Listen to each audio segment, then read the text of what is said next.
Tak, všetci. Takto večer polievam, vidíte to? Vidíte to, ako polievam? Lebo cez deň je horúco a potom by to bolo také všetko oparené, takto polievam som trošku zeleniny, aby sme si dopestovali, lebo čaká všetko drahé a všetko ze zahraničia v tých nakupných reťazcoch. My slovenské tam není, tak si to človek aspoň, možno sa čosi urodí, možno sa neurodí, ale jednoducho musíme to takto si doma dopestovať, keď sa dá. Všetko ze zahraničia, len slovenské ceny. Oni si myslia, tí obchodníci, že my asi kradneme, alebo čo, že máme tí dôchodky asi každý mesiac 13. A to nám slúbili a to ešte dovie, ako to bude, keďže není tých peňazí moc, keď si to vôbec dostaneme, to až v decembri. Takže v decembri si môžeme dovoliť kúpiť nejaké ovocie alebo nejakú zeleninu. Všetko je také v jednom behu, jeden šok za druhým. Kohút nám umrel, to nedávno skapal, neviem čo bol asi, buď na starobu, alebo kloby ho boleli, nohy ho boleli, lebo kúry ho každé ráno, keď sa robudili, každé ráno ho na chrbáce nosili, on sa len tak trochu zatriasol, potom skočil na druhú, na tretiu, na pätú, na desiatu, asi bol vysílený, alebo čo, tí kolena ho trápili ho veľmi. Dneska každý druhý človek má problémy s kolbami.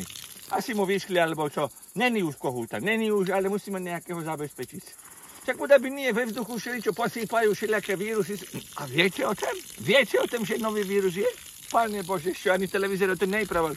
A postihujú hlavne bohatých ľudí a ľudí, ktorí sú vysoké postavení a vplyvní. Oni zrazu prestali vedieť rozprávať. Nevedia rozprávať. Nepočujú, nevidia. Neviem, čo to je. Neviem, čo to je za vírus, ale nejak hnusný. Ale nechytil všetkých, lebo iní ľudia zase, ako som ja, alebo moji kamarádi, oni sa vyprávajú veľmi veľa a počujú ešte dobre a ešte aj vidia to, čo oni nevidia, nepočujú a nechcú ich povedať. Takže nebude to vírus až taký, že je nejaká pandémia, bude to len také, asi len dočasné. Možno dovtedy, kým neskončia také tie krásne hry, ktoré majú teraz, ktoré sú teraz v tom Paríži. V tom Paríži sú krásne hry, žena ženu bije, aj keď to není vlastne žena, je to chlap.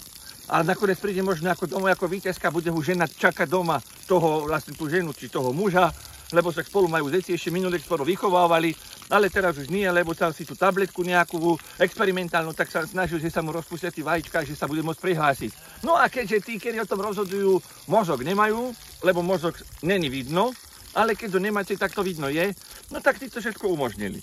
No, hovorím, pokiaľ by to bola sranda, povedzme, ale ono to vlastne, že vraj sranda nemá byť, a že by sme si mali zvyknúť. No ja si nezvyknem, lebo to, čo fungovalo, funguje, to by sme si mali osvojiť. A to, čo je choré a zvrátené, tak to by malo asi pravdepodobne ísť si dostratená. A ja tom verím, že to tak aj bude. Tak sa majte, končím, výstrek, čaute, pekný večer, čau.